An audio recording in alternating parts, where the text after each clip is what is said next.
wasn't gelling, it wasn't working. Yeah, it wasn't. And we ended up that band ended up breaking up, and we started with I think we started with Wayne Walker just after that. No, that was before. That's how Before, Mike okay. came with us. But after that, we had already played with Kevin McIver. We played with Brian Sellers. Brian Sellers. And anyway, they became our musicians. So when the Guess Who would come back from Disneyland or their concerts or the Boston, wherever they were back then with the new Guess Who, they would back us up, whether it was at the Grant, the Central, or whatnot, and which was really neat because Vance Masters, he was with Brother, with Kurt, with Wallace, Kurt Winters from the and who ended up playing with the Guess Who for quite a few years.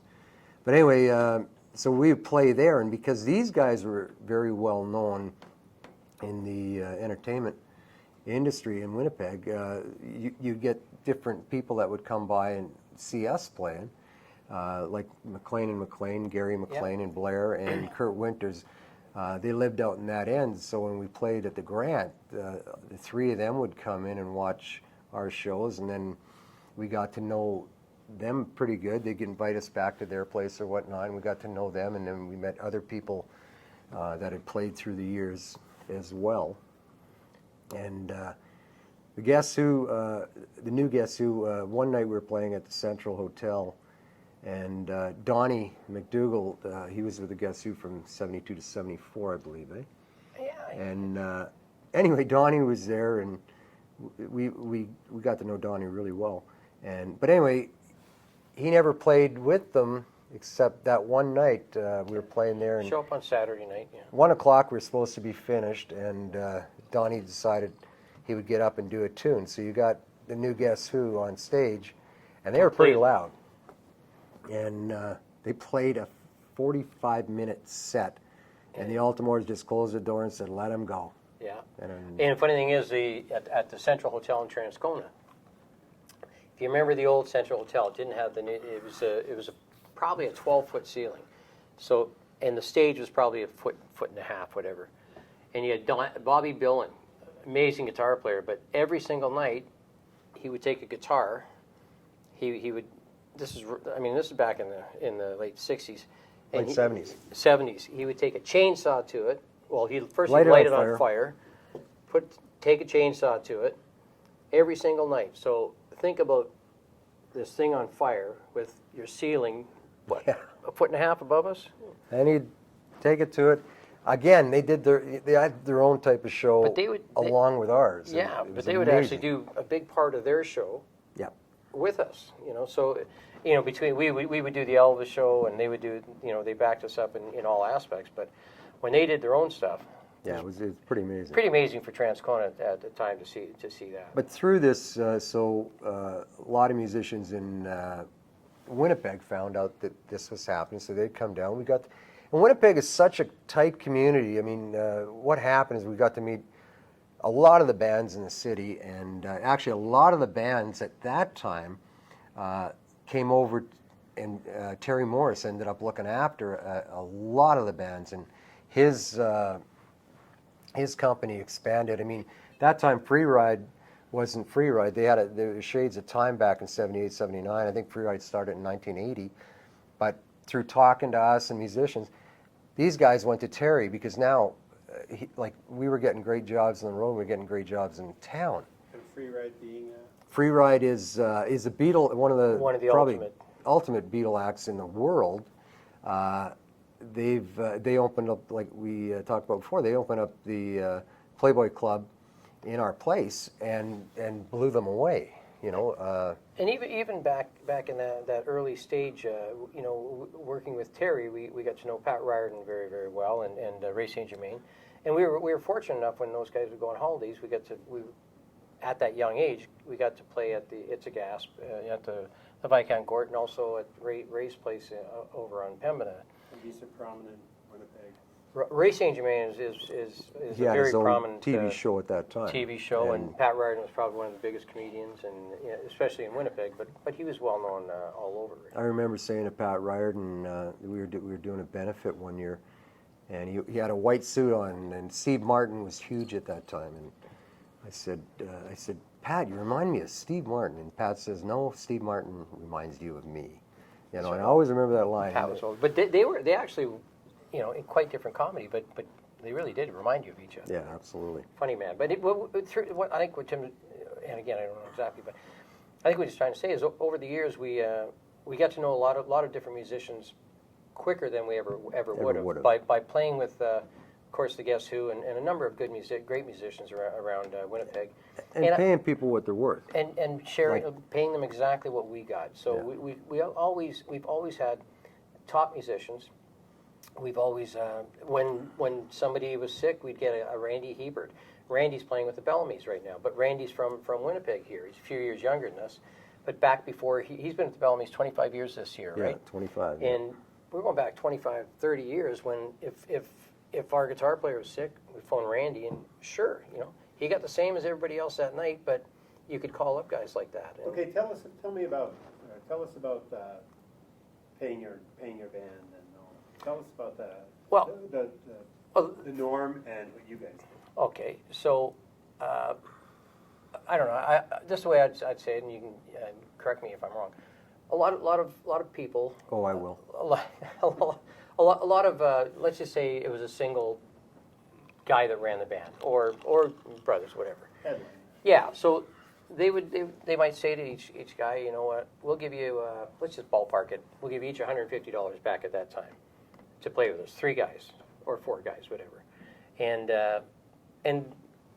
pay the agent, and we take the rest. So we could have been making 6, 7 a week back then, but it worked out. Let's just say we were making 2,000. We'd pay Terry, and then whatever his commission was at the time, and we'd split the whole works with everybody. So back in our first year with those guys, it was 300 and change, you know. But yeah. It doesn't sound like a lot of money now, but it was a lot of money. It was a lot of money back then. I remember Kerry Hanna, local bass player. At one time, he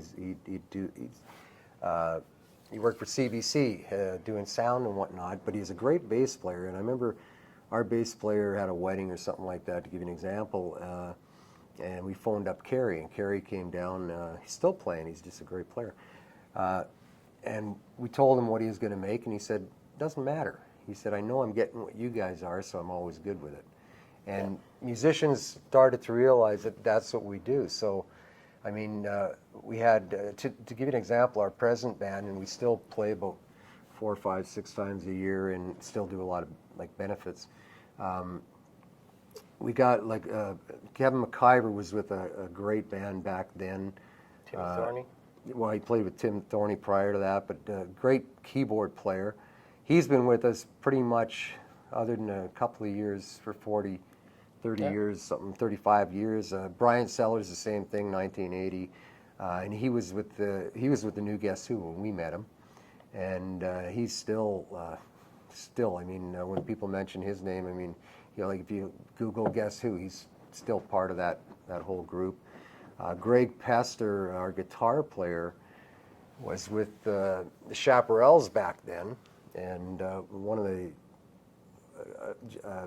amazing guitar players in the city. He is an amazing guitar player. And we had Vance Masters with us, who is he's like the godfather of drums, and he played with us up until a few years back when he decided to retire, you know. When Burton left to Guess Who, Vance was his first phone call. Vance played with Burton back right after he left to Guess Who. So he's a pretty talented boy. Every time there was a little guy in I think it was 1983. Carlos Costa was his name. But you forgot Doug Ewell. We have a drummer. Oh, Dougie.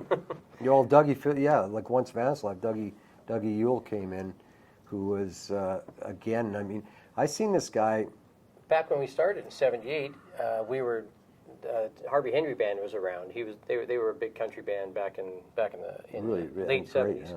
And Doug was with them then. So, and I remember we were doing a telethon once, and Dougie Ewell is in the back, and he's got headphones on. I said, "What are you doing?" He said, "Well, I have to play with the symphony on the weekend, and they sent me all this charts." And he said, "I don't read charts." He said, but I can learn it. So he was listening to it. I and always thought he's that good. And, he is that good. Again, just great players, and we ended up always, if somebody left, we always had a great player. A great feeling. If a guitar player left, we'd call our cousin Terry Burnett, who's been playing since early 60s with Deluxe Chance and all these different. Now he's with Tracy K. She's in blues here in Winnipeg. Yeah. So I mean, the genres are all crossing, and we've been blessed with having. Yes. So we did our first 5 or 6 years, we did a benefit. Terry Morris had us do a benefit every Sunday, whether it was at Assiniboine Park, whatever benefit was happening, we would do that. And then Terry got a trophy, a huge trophy, and this would be presented at the telethon. And back then it was a variety telethon that we were doing every year. Mm-hmm. But for the band that raised the most money for charity. We won it every year but once. Chris Bigford. Chris Bigford won it. Another local guy that's done very, very well for himself. But that got us into doing a lot of charities. So we met a guy named Murray Odaisky, and he knew all these bands from way before Chris and I ever moved here. And he worked closely with Terry Morris a long time ago. Anyway, he was reading the paper one day, and there was this little boy, Carlos Costa, that if he got touched or his hands would web and everything else. He had a disease where if you touched him, he'd break out bleeding. Yeah. And anywhere on his body. So it was very hard for his mother even to bathe him because it didn't matter who did that. Yeah. So Murray called Chris or me, I don't know which one, and we got to be pretty good friends. He'd introduce us to Wayne Walker, who was, they called the oldest teenager in Winnipeg. But Mr. Rock and Roll. So Murray said, can we, let's put a benefit on for him. So Murray is relentless. So Murray got the Pantages Playhouse. Murray and he got George to help him out, my brother, and we went to all these different places, and like Molson's they would do the green room, Pepsi and Coke. Everybody found out that we were doing Old this. Dutch. Didn't matter. Nobody Nobody said no. And so then we started phoning all the top bands in the city, not the rock bands. It's more because it was more of a MOR type thing. Country. We knew a bit more of the show bands. Show bands and all that. The rhythm, the middle of the road and. Because he needed, I don't know exactly the amount of money that Carlos needed to be sent to Germany to have this operation. But anyway, so all of these great country acts and show acts that we had in the city, and we had a lot of great acts in the city at that time, and a lot of good show acts as well. And we're talking probably 1980. 83, I believe it was. 83-ish. Pat Riordan emceed this and did just an amazing job. That's where actually I think Wayne Walker, he did like a pre-Elvis show, and then Chris and I did our Elvis show, like in the jumpsuits. 70s and the dual tribute, which and the leathers, and we had I think Dougie's band and like a lot of bands. So we got publicity from the radio stations, Paul Graham, who was a DJ at CKRC at the time. Got a lot of publicity from papers and whatnot, and because it was a charity, it was great publicity. And we did the concert on a Saturday or probably on a Sunday, because musicians were only off on Sunday, so we probably did it on a Sunday afternoon. And we raised $10,000 for Carlos Costa and at that time it was quite a bit of money. But Murray was the driving force in that. He just was relentless and always thought of people and knew that we did charities. Murray, he was always in the music scene. Murray was a 6'5" guy. What's his last name? Murray Odaisky. He was. Most of the bands around knew him. He worked security for a lot, so he was a record collector. So if Cher was in town, he would work security, and he would get 2 records signed, one for charity, and one for him. So but he did this with all the bands in town too. So he'd go to, he knew all the rock and roll bands, he knew the country bands, he knew the show bands, he knew everybody in music. Yeah. And so he got, and he was a huge Elvis fan, which kind of, he came to see our show, and then he told us about Wayne Walker, and that's kind of how we That's met how we Wayne met Walker. Wayne, And then later, a little after that, we ended up playing with Wayne Walker. But Murray was a driving force for this benefit that we did. But he knew everybody. You know, he was a big guy, but he was a big teddy bear. You know, so. And then, I mean, when you talk about Wayne Walker, Chris and I, probably, it was about 2.5 years we played solely with Wayne Walker, Ray Stockwell, and Mike McMahon. Yeah, strictly And in town.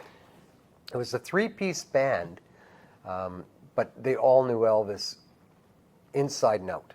Ray could drum like Elvis's drummer. Ronnie Tutt. Yeah. Mike sang like a bird, and Walker had that deep voice, and they're passionate about this. So when you take a three-piece band, and we're doing American Trilogy, there's no way we could do 2001 Space Odyssey, but Walker would go home and figure it out. With all the horns and the production and the, Yeah. you know, so. So Walker would put this tape recorder together, and before, at that time, our brother George was doing the spotlight, and Guy was doing the other lights, and we had strobes and all this other type of stuff So happening. Bev Masters, Vance's wife, was doing sound. But as soon as the lights went down, you'd hit this button, and 2001 Space Odyssey would come George on. would do the spotlight, so you can't really see the rest of the band. So you get the illusion and you get the feeling Yeah, that there's a just lot all more over there. the room. You know, and it yeah. So if you and you take the focus a little off the stage, because you got the spotlight moving around, and we had So is it- strobes at the time. Yeah, so as soon as it comes into the timpanis, it's going to go right into a snare, and it's going to go in. And Ray Stockwell knew exactly where, and this just stopped, and the whole band kept going on.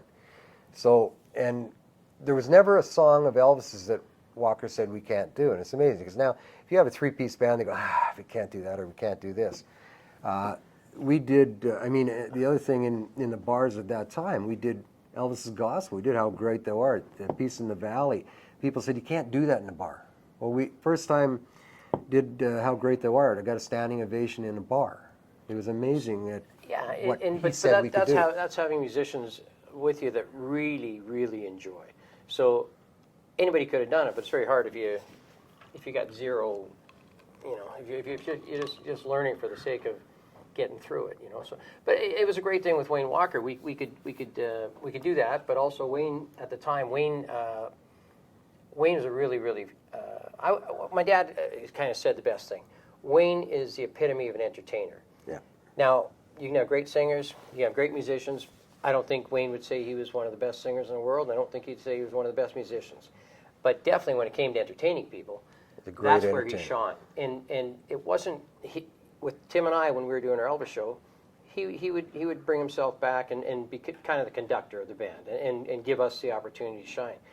Yeah. And back then, that they said that Wayne, used to be really, really good. Well, Wayne, when he had his two sets, he shone. He was the comedian. He was the it didn't matter. It didn't matter what you asked him to do. You could ask him for if you think I'm sexy. Well, he changed all the words.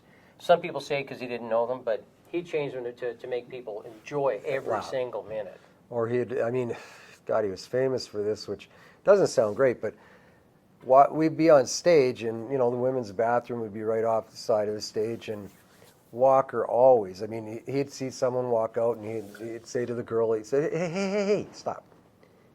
Could you hear us in there? Yeah. She said, good, we could hear you.